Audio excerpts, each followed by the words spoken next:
Tweet ಮಾಡೋ ಉದ್ದೇಶ? Sir, ಇವತ್ತಿನ ಸುದ್ದಿಗೋಷ್ಠಿಯ ಉದ್ದೇಶ ಏನು ಅಂತಂದ್ರೆ, ಮುಂಬೈ ಕರ್ನಾಟಕ ಭಾಗದ ಏಕೈಕ ನಾಯಕರಾಗಿ ಹ್ಯಾಟ್ರಿಕ್ ಸಾಧನೆಯನ್ನ ಮಾಡದಂತ ಪ್ರಸಾದ್ ಅಬ್ಬಾಯಿ ಅವರಿಗೆ ಈ ಒಂದು ಡಿ.ಕೆ. ಶಿವಕುಮಾರ್ ಸರ್ಕಾರದಲ್ಲಿ ಸೂಕ್ತ ಸಚಿವ ಸ್ಥಾನವನ್ನ ಕೊಡಬೇಕು ಅನ್ನುವಂತ ಆಗ್ರಹ ಹಕ್ಕೊತ್ತಾಯವನ್ನ ನಾವು ಮಾಡಿ ಸುದ್ದಿಗೋಷ್ಠಿಯನ್ನ ಮಾಡಿದ್ದೇವೆ.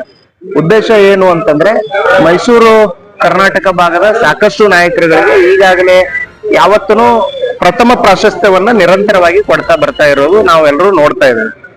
ಆದ್ರೆ ನಾವು 3 ಬಾರಿ ಸಾಧನೆಯನ್ನ ಮಾಡದಂತ ಮತ್ತು ಸ್ಲಂ ಬೋರ್ಡ್ ನ ಚೇರ್ಮನ್ ರಾಗಿ ರಾಜ್ಯದ ಎಲ್ಲಾ ಜನರ ಒಂದು ಹಿತವನ್ನ ಇಟ್ಕೊಂಡು ಅವರಿಗೆ ಸೂಕ್ತ ನ್ಯಾಯವನ್ನ ದೊರಕಿಸಿಕೊಟ್ಟಂತ, ಲಿಡ್ಕರ್ನ ಚೇರ್ಮನ್ ರಾಗಿ ಉತ್ತಮ ಸೇವೆಯನ್ನ ರಾಜ್ಯಾದ್ಯಂತ ಮಾಡದಂತ ಪ್ರಸಾದ್ ಅಬ್ಬಾಯಿರವರ ಕೊಡುಗೆ ಏನದ, ಆ ಕೊಡುಗೆಯನ್ನ ಗಮನಿಸಿದಾಗ ಅವರಿಗೆ ಸಚಿವ ಸ್ಥಾನವನ್ನ ನೀಡಿದ್ರೆ ಸಮಗ್ರ ಕರ್ನಾಟಕದ ಅಭಿವೃದ್ಧಿಗೆ ಅವರು ಶ್ರಮಿಸುವಂತ ಯುವ ನಾಯಕರಾಗಿ ಹೊರಹೊಮ್ತಾರೆ ಅನ್ನುವಂಥದ್ದು ಪ್ರಮುಖ ಕಾರಣ ಆಗಿರೋದ್ರಿಂದ ಅವರಿಗೆ ಸೂಕ್ತ ಸ್ಥಾನಮಾನವನ್ನ ಡಿ.ಕೆ. ಶಿವಕುಮಾರ್ ಸರ್ಕಾರ ನೀಡಿದ್ರೆ 100% ರಾಜ್ಯದಲ್ಲಿ ಕಾಂಗ್ರೆಸ್ಗೆ ಇನ್ನೂ ಹೆಚ್ಚಿನ ಮತ, ಇನ್ನೂ ಹೆಚ್ಚಿನ ಸೀಟುಗಳು ಬರಕ್ಕೆ ಇವರು ಒಬ್ಬ ನಾಯಕರಾಗಿ ಮಂಚೂಣಿ ಒಳಗೆ ಕೆಲಸವನ್ನ ಮಾಡ್ತಾರೆ. ಆ ನಿಟ್ಟಿನಲ್ಲಿ ಅವರಿಗೆ ಸೂಕ್ತ ಸ್ಥಾನಮಾನವನ್ನ ಕೊಡಬೇಕು ಅನ್ನುವಂತ ಆಗ್ರಹವನ್ನ ಈ ಮೂಲಕ ಮಾಡಿ ನಾವು ಇವತ್ತು ಹಕ್ಕೊತ್ತಾಯದ ಸುದ್ದಿಗೋಷ್ಠಿಯನ್ನ ಮಾಡಿದ್ದೇವೆ. ಗುರುವಾರ ಮುಂಜಾನೆ 11 ಗಂಟೆಗೆ ಇದೇ ವಿಷಯವನ್ನ ಇಟ್ಟುಕೊಂಡು ನಾವು ಜಿಲ್ಲೆ ಅಖಂಡ ಧಾರವಾಡ ಜಿಲ್ಲೆ ಎಲ್ಲ ನಾಯಕರುಗಳು, ಎಲ್ಲ ಅವರ ಅಭಿಮಾನಿ ಬಳಗದವರು, ಕಾಂಗ್ರೆಸ್ನ ಪ್ರಮುಖ ನಾಯಕರು, ಇನ್ನಿತರೆ ಸಂಘ ಸಂಸ್ಥೆಗಳ ಪ್ರಮುಖರು ಎಲ್ಲರೂ ಸೇರ್ಬಿಟ್ಟು ಇದೇ ವಿಷಯದ ಹಕ್ಕೊತ್ತಾಯದ ಒಂದು ಮನವಿಯನ್ನ ಸನ್ಮಾನ್ಯ ಡಿ.ಕೆ. ಶಿವಕುಮಾರ್ ಅವರಿಗೆ ಕಳಿಸುವಂತ ಕೆಲಸವನ್ನು ಸಹಿತ ಮಾಡಿ. ಸರ್, ಈಗ ಜನರ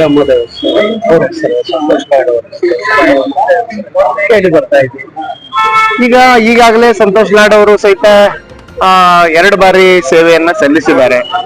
ಮತ್ತೆ ಸಲೀಂ ಅಹ್ಮದ್ ಅವರು ಅವರ ಒಂದು ನಿಟ್ಟಿನೊಳಗೆ ಅವ್ರ ಕೋಟ ಒಂದು ಬೇರೆ ಇರೋದ್ರಲ್ಲಿಂತ ನಾವು ನಮ್ಮ ಹಕ್ಕಿನ ನ್ಯಾಯವನ್ನ ನಾವು ಮಾತ್ರ ಕೇಳ್ತಾ ಇದ್ದೇವೆ. ಯಾರಿಗೂ ಕೊಡ್ಬೇಡ್ರಿ, ಅವ್ರಿಗೆ ಯಾಕೆ ಕೊಡ್ತೀರಿ ಅನ್ನುವಂತ ಪ್ರಶ್ನೆ ಇಲ್ಲಿ ಯಾವ ನಾಯಕರು ಮಾಡಿಲ್ಲ. ನಮ್ಮ ಹಕ್ಕೊತ್ತಾಯ ಏನಪ್ಪಾ ಅಂತಂದ್ರೆ, ನಮಗ ಒಂದು ಅವಕಾಶ ಕೊಡ್ರಿ, ನಾವು ನ್ಯಾಯಯುತವಾದಂತ ಹಕ್ಕನ್ನ ಕೊಟ್ರೆ ನಾವು ಎಲ್ರಿಗೂ ನ್ಯಾಯ ಕೊಡುವಂತ ಕೆಲಸವನ್ನ ಮಾಡ್ತೀವಿ ಅನ್ನುವಂಥದ್ದು ಈ ಹಕ್ಕೊತ್ತಾಯದ ಪ್ರಮುಖ ಉದ್ದೇಶ ಆಗಿದೆ. ಈಗ 2ನೇ ಲಿಸ್ಟ್ ಯಾವಾಗ ರಿಲೀಸ್ ಆಗುತ್ತೆ? ಬಹುಶಃ ಲಿಸ್ಟ್ ಏನ್ ರಿಲೀಸ್ ಆಗುದಿಲ್ಲ ಸರ್, ಇದು ಪ್ರಮಾಣ ವಚನಕ್ಕೆ ಸಂಬಂಧಪಟ್ಟಂಗೆ ನೇರವಾಗಿ ಯಾದಿ ಬಿಡುಗಡೆ ಆಗ್ಬೋದು. ಆ ನಿಟ್ಟಿನಲ್ಲಿ ಈ ಒಂದು ಹಕ್ಕೊತ್ತಾಯ ನಾವು ಮಾಡ್ತೀವಿ. ಸರ್, ಒಂದ್ ವೇಳೆ ಸಿಗಲೇ ಇದ್ರೆ ಸಚಿವ ಸ್ಥಾನ ನಿಲುವು ಏನಂತ ಸಿಗುದಿಲ್ಲ ಅನ್ನುವಂತ ಪ್ರಶ್ನೆ ಇಲ್ಲ. ನಾವು ಸಚಿವ ಸ್ಥಾನವನ್ನ ಕೊಡ್ತೀವಿ ಅನ್ನುವಂಥದ್ದು ವರಿಷ್ಠರ ಪ್ರಮಾಣ ಅದ, ಭರವಸೆ ಅದ. ಸೊ ಈ ನಿಟ್ಟಿನಲ್ಲಿ ಮತ್ತೊಂದು ಮೈಸೂರು ಭಾಗ, ಆ ಭಾಗ, ಈ ಭಾಗ ಅಂತಂದು ಹೇಳಿ ನಮ್ಮ ಭಾಗಕ್ಕೆ ಅನ್ಯಾಯ ಆಗಬಾರದು ಅನ್ನುವಂತ ನಿಟ್ಟಿನಲ್ಲಿ ಈ ಹಕ್ಕೊತ್ತಾಯ ನಡೀತದೆ.